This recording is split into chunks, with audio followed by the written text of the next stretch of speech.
Morning, everybody. How are you doing? And happy weekend. I stopped by to share something very quickly with us, and I just, it feels like something for me, but then I sense that there are other people like me out there, of course, who this will benefit, and it will be something to encourage you for where you are right now and for the process you may be going through. So yesterday I was on my way to my friend's office, and then I was in the bus, and the driver was just jamming away, like playing classics, like old classics, and I heard some of my childhood classics, of course. And I actually paid attention, and then I zoomed out, like I zoned out. But then in my zoning out, conversation started. So a lot often happens sometimes when the Spirit of the Lord is having a conversation within me, and it doesn't matter where I am. When it starts, it starts. And so one of the people that, the artist that their song was being played was one of my childhood fantasy and or fantasies, and she was someone that if I was given the opportunity, I would say yes to collaborations, I would say yes to traveling to see her, I would say yes to doing anything for her or with her. I was given an opportunity to look into who this person is now. This is 2025. Who this childhood fantasy artist is now. And I was asked, would I still want to be like this person in this year? And my answer was nope, not at all. You see, from the place I was standing as a teenager, from the lens of my innocence, from the lens of my innocence of looking at this artist as a teenager, she was perfect. She was everything I would ever want. I could ever think of. She was just right. I could dream. I could just do everything. And her music just makes me wild. And I had my kind of wild. I had my kind of wild. I could jump on tables and just be dancing and sing all the way. But then from that point, she was everything. She was pure, but there was a monster in her that my innocence lens did not see. And God saw, but I didn't see. And all I wanted was just to be like her. All I wanted was to do everything she is doing. But there was a monster in her, a monster that eventually will be revealed in time. And guess what? The monster has finally been unveiled. And then it tells me, say, see, this is man, typically. You don't know man. We don't know man. You don't know nobody. You may think you know people enough, but you don't. There is a monster in everyone.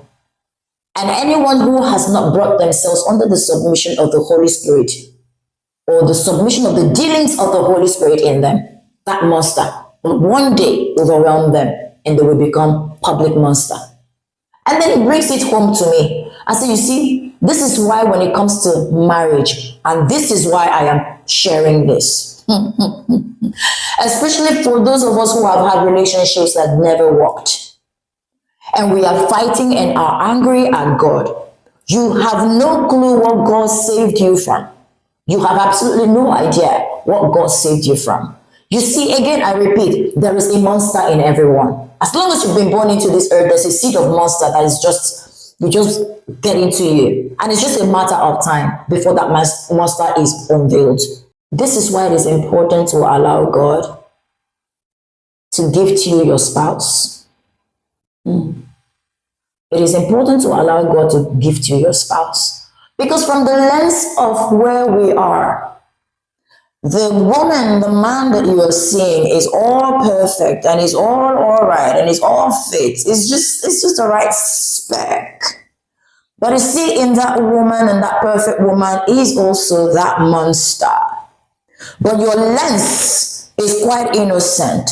Your lens is clouded, is blurred by the feelings, by the desires and everything, but you do not know the next minutes of life. And you do not know what that heart, that perfectly fit person of yours that you are desiring can become. It will just require a trigger. And then that monster will become your wife or your husband, as the case may be. So it is very, very important this morning. And I just want to encourage you, man, woman, wherever you are. It may not have worked. Things may not have worked. The appointment may not have worked. Particularly the marriage may not have worked. The relationship didn't work. The proposal didn't work. You have no clue what the Father is delivering you from. I want it to be all that this person was. But imagine if I was. Imagine if God opened the door and allowed me. So be grateful today that God shut the door. Be grateful today that God did not allow the proposal to go through. Be grateful to God that the wedding was cancelled. It is hurtful, but be grateful that it was cancelled. You have no idea of the monster.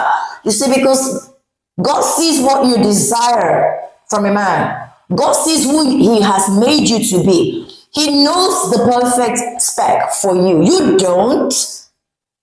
No, you don't. You think you do. No, you don't. None of us does. So it is important. See through the lens of the Father. You can admire, it's okay. You can tell him, this looks good. I do too. I promise you I do.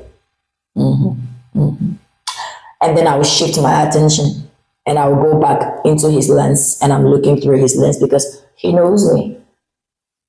And he knows the version of a man that is suitable for me. That has allowed the Holy Spirit to shrink and to deal with the monster in him. That now he can stand as a priest to be the Lord of my home and yours. So be grateful this morning and tell the Lord, thank you for delivering me from what you delivered me from. It didn't work. It was very painful. And I'm mad at you. I can't even lie about it. I'm so mad at you. But thank you that it didn't work. It was for my good. Do you understand now? God bless you. Share with someone. Yeah, it might just help someone, okay? Bye. See you at midnight, 1 a.m. For those of you who have not been joining, try and join. We're going into the 7th day. God bless you. Love you all. Bye.